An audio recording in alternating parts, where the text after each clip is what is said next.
Do you struggle with sciatica? Here's something that's really going to help you out.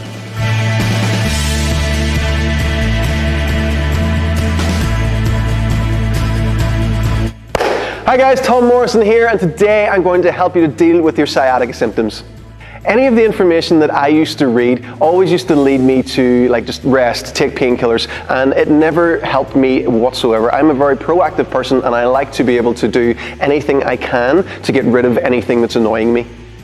There are a few extremes of sciatica. You could either just have a constant annoyance and it just makes you feel very uncomfortable, or it can go right the way up to not even be able to put your leg on the ground, and it completely takes over someone's life. You can just not think about anything else because you're just thinking about how sore your back or your leg is the whole time. So if you've been dealing with sciatica for many years and you keep having flare-ups all of the time, then these are things that you're going to be wanting to think about.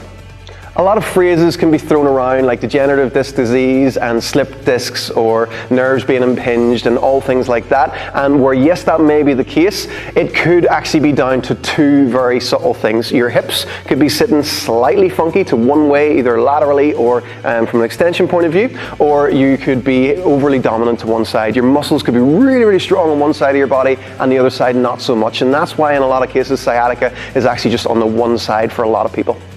So what do we need to do?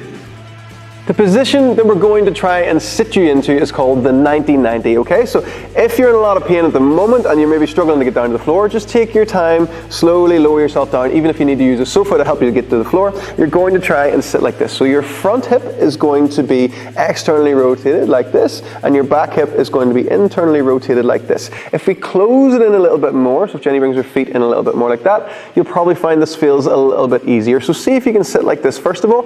If you can't even sit up in this position, just keep your hand on the floor, and if you're really, really struggling, you can really even lean back if you need to. The main thing is that you're just starting to get into it, you're starting to be somewhere. Then what we want to do is, whatever way you can, swap sides. So you're going to swap which legs in front and which legs behind, just like this. And just see if you can get into that position. See if it feels incredibly tight on one side compared to the other, because that will be a big part of the problem. So hips move in a lot of different ways, and rotation is a very important part of it. So this position is great to work on the rotation, and just moving in the position is enough just to start strengthening the hip muscles that will hopefully start to alleviate your pain. So what we're going to do is just swap from side to side, and every time that we do that, we're going to try and move the legs a little bit further. And again, if you need to have your hands down the floor when you do this is absolutely fine. The more you do it and the better you get at it, the easier it's going to feel, and you're going to actually be able to do this without having to put any hands down to the floor at all. So whenever you can start to do that, your hip muscles will be a lot stronger, and you will find that you will just feel a lot better in general, okay? So a lot of times when it comes to lower back pain specifically, we just want to leave the lower back alone. We want to work at the hip muscles and strengthen everything in the hips that we can. So regress this as you need to, but ultimately we want to be able to sit up straight in this position with the legs in this way.